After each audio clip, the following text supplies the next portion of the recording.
Hello, friends. This is Dave Hurwitz, executive editor at ClassicsToday.com, here with, well, what are we talking about? Oh, yes, our list of 20 greatest conductors ever. Now, as I pointed out in part one of this series, the real way to divide this up is not to just make a stupid list of 20 conductors. Well, I mean, the original list, which was on BBC, whatever, was really, really silly. But it's to divide them up in terms of what the conductors were known for, in groups of 10. We could have done it maybe more groups, but we're doing groups of 10. The first 10 were generalists, conductors who could do anything and do it all well, and they were kind of amazing. They really were. One of you pointed out that that list of conductors did not emphasize conductors who were known for opera, aside maybe from Herbert von Karajan and maybe one or two others. Well, that's true. But I have to confess, opera conducting is accompanying. It's not conducting. I know there are some works, Wagner particularly, some Strauss maybe, where the conductor really matters a lot. But in general, and there are, sort of egomaniacal conductors who take over an opera, even a simple Italian bel canto thingy, where they make it their opera. Okay, yeah, they can do that. But opera is about singing. It's not about conducting. And so I don't, while it matters, I'm not saying it doesn't matter. It really does matter, because fabulous opera conductors give us fabulous operas. And sometimes they do have insights which are remarkable and which justify hearing all kinds of not terribly interesting singing. But in general, I just want to say that when I think about conductors, I think about conductors who are the feature star type of the show. I mean, if you really want to say the greatest opera conductor who ever lived is Nello, the greatest conductor who ever lived is Nello Santi, then knock yourself out. It's fine with me. I mean, I saw millions of performances featuring Nello Santi at the Met. He was very, very reliable and apparently a really nice guy. And he actually did some orchestral stuff for Decca. So, yeah, I mean, he's out there, and he probably had more experience and conducted more operas than anybody in the universe. So, anyway, let us talk now about the specialists. So the specialists are not going to be opera conductors. I'm telling you right now, it's not a specialty worth cultivating as far as I'm concerned if you're looking for the list of the greatest conductors, qua conductors. And that's just my point of view, and I'm sticking to it. So, the specialists. Well, the question is, what did they specialize in? Let's start at the beginning. Well, not the beginning, but we'll start with Adrian Boult, who was sort of near the beginning of time, right? No. Adrian Boult actually, he was a pupil of Nickisch. He could do anything. I mean, really, he was a generalist in training. And we have these boxes. I've got them sitting up there somewhere where he does all kinds of stuff, some of it very well. He was, for example, a splendid Wagner conductor. He really was. I mean, for some, he knew Wagner, right? Well, not exactly, but almost. And he was very, very good in Brahms, for example. Not his symphony cycle was not really that great, but the serenades were fabulous. Anyway, he was of that era. So he was very good at romantic stuff generally, but he became known as a specialist in English music. And thank God for that, because English 20th century composers, the English musical Renaissance, couldn't have had a more persuasive advocate. I mean, for things like Elgar and Holst and everybody else, Walton and people, everybody, he did stuff by, Ireland and people you've never heard of, but boy, he did it well. Really, he did just about everything well. As Vaughan Williams, I mean, just tremendous, absolutely tremendous. And, he introduced so many of us to so much fabulous music that we never would have heard otherwise. And so good for him. He carved out a niche for himself, and he did it splendidly. Next, Günter Wand. Now, Günter Wand was also a generalist. He was a conductor in the Toscanini mold, but by the time he started making recordings regularly, he had become a specialist in the standard German repertoire, the Beethoven, Brahms, Bruckner, Schumann, and Mendelssohn, and occasionally a few other things, but really Bruckner was like ridiculous. The way he ran around with like microphones trailing him doing the same Bruckner symphonies over and over and over and over. It was just insane. And so now RCA has scads of Bruckner symphonies with Günter Wand sitting in their catalog, almost all deleted, and they don't know what to do with them. And big surprise, but he was marvelous. I mean, his Beethoven cycle is the reference Beethoven cycle, probably. I think his Brahms was stupendous, his first cycle particularly, and his Bruckner was non-pareil. But when he did do other things, like pictures in an exhibition and things, he was just wonderful. His late career was astounding. And so he was, without a doubt, one of the grand old men of the German standard repertoire. Next, George Szell. Yeah, a lot of you were screaming and yelling and jumping up and down. Yabbity-babbity-bop. Where was George Szell in the first one? Well, he wasn't a generalist. I mean, he did everything superbly. That's true. I mean, there was no greater Walton conductor in the universe. That's also true. But that's kind of a specialization. I mean, it really is. Szell, by his own admission, was interested in the German repertoire, the standard German repertoire, and Wagner, too. I mean, because Szell did amazing Wagner. But, most of what he did, it began with Haydn and Mozart and worked its way through Beethoven to Brahms, and that was his thing. Schumann and Mendelssohn and, those guys. And he really had very little interest in other kinds of music later in his career. You have to remember, for some of these people, by the time he got to Cleveland, in 1970, he was in his 50s and 60s and 70s.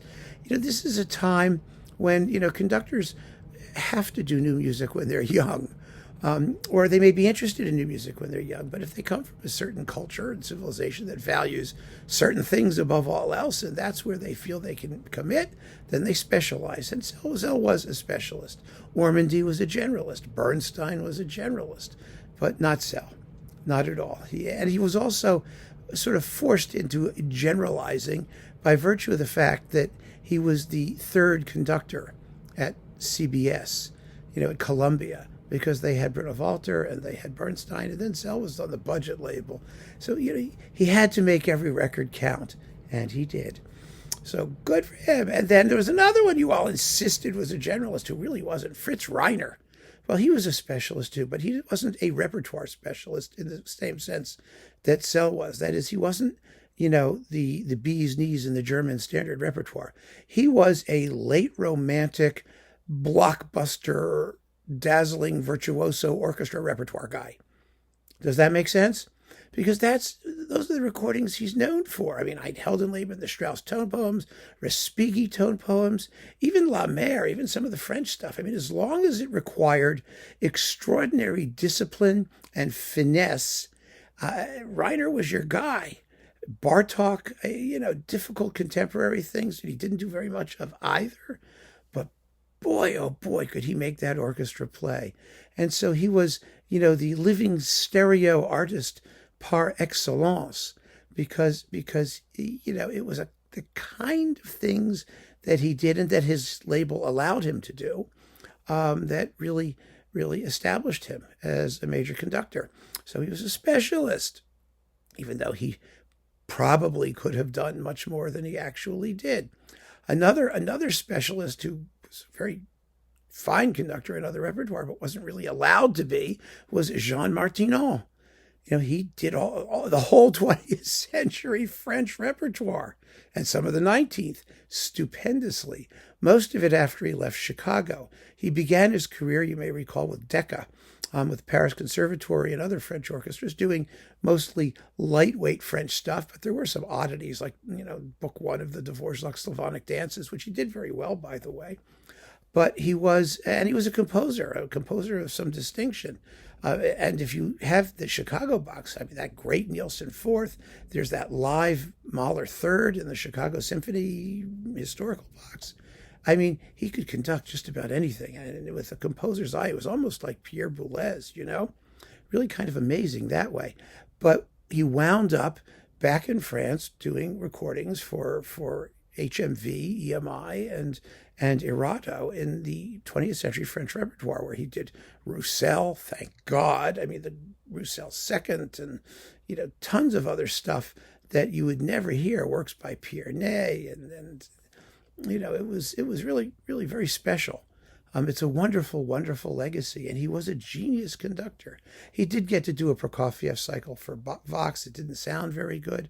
In the French repertoire, he had no equal. He was even superb in Berlioz. He did, the Symphonie Fantastique and Lelio for EMI. It was great. So, Martinon, the complete Saint-Saëns symphonies, wonderful stuff. Absolutely wonderful stuff. And after Martinon, of course, Otto Klemperer, another conductor who began life as a generalist. I mean, as a modern music specialist, when he was running the Kroll Opera in Berlin. He had a tremendous and very interesting repertoire. But by the time, he finally got a major contract when he was toward the end of his life, really in his 60s and 70s, for EMI, he was positioned as the grand old man of German music. And he was! He did it! I mean, his Beethoven, his Brahms, it's extraordinary. Again, his Wagner and all that German romantic stuff, before he got so slow that you could practically, count the distance between the notes. He really was exceptional in that music. It wasn't where he started, but it was where he wound up, and it's what his discography features, and it's how he's best known. So good for him. Another specialist who I wish had done more was Eugen Jochum. Jochum was a Bruckner guy. He was supposedly a Bruckner guy, but his Brahms is probably even better, frankly. I mean, and it's hard to be, a Karl Orff specialist, which is kind of what Jochum morphed into. But he was a very fine opera conductor, too. His Wagner is excellent. And he was a conductor who could really do anything. I'm convinced of that because if you look at his recordings of things like, the Mozart Jupiter Symphony, the Schubert Unfinished in Boston, his late Haydn symphonies, there was so much more repertoire. I would have loved to hear him do Tchaikovsky because he had that flexibility of pulse that the music seems to require, that romantic kind of, spontaneity.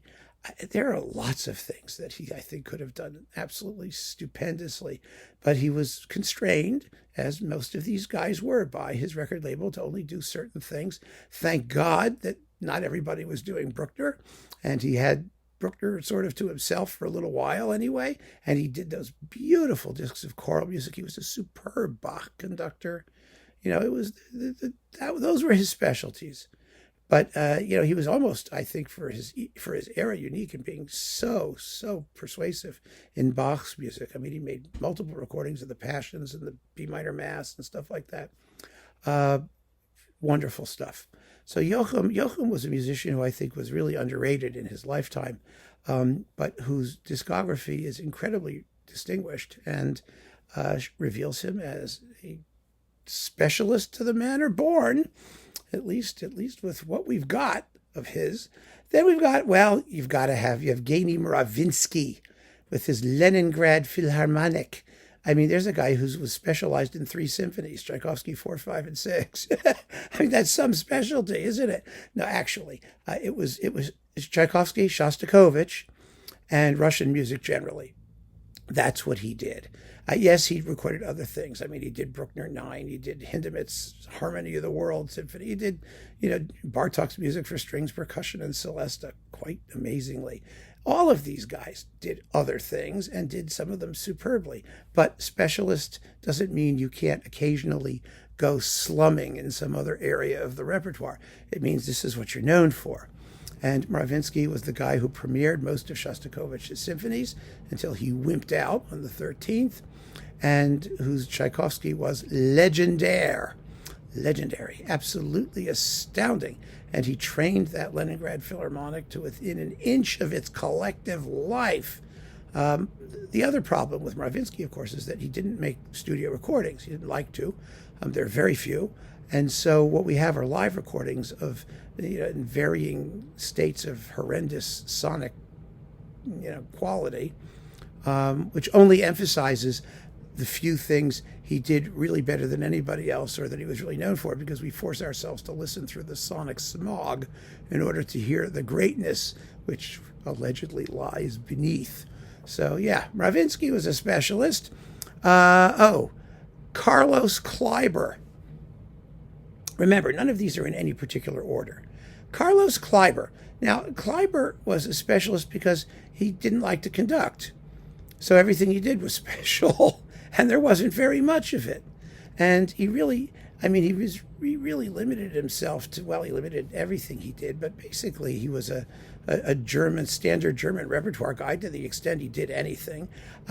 People have come at me because I don't, bow down in awestruck admiration for Kleiber. It's quite simply because I think he was lazy, and I think that he didn't live up to his reputation. Hey, Finster, calm down. You want to come up here? Come here. Come say hi. Come here. Yeah, that's a good girl. Watch it, folks. Here she comes. There we go.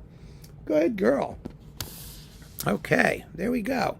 Yeah, we'll be done in a minute. Here, let me give her a snack, because she gets rewarded if she does that correctly. Here you go. Come here. Here you go. Good girl. Oh, and now here's Mildred down here. You can have a snack too. There you go. Okay. So anyway, excuse me, folks. I could edit this out, but what's the point? Anyway, Carlos Kleiber. Yeah, it's much more fun to feed the cats than it is to talk about Carlos Kleiber, because he just irritates me. His career and whatnot. He was a stupendous conductor when he was on. Don't get me wrong.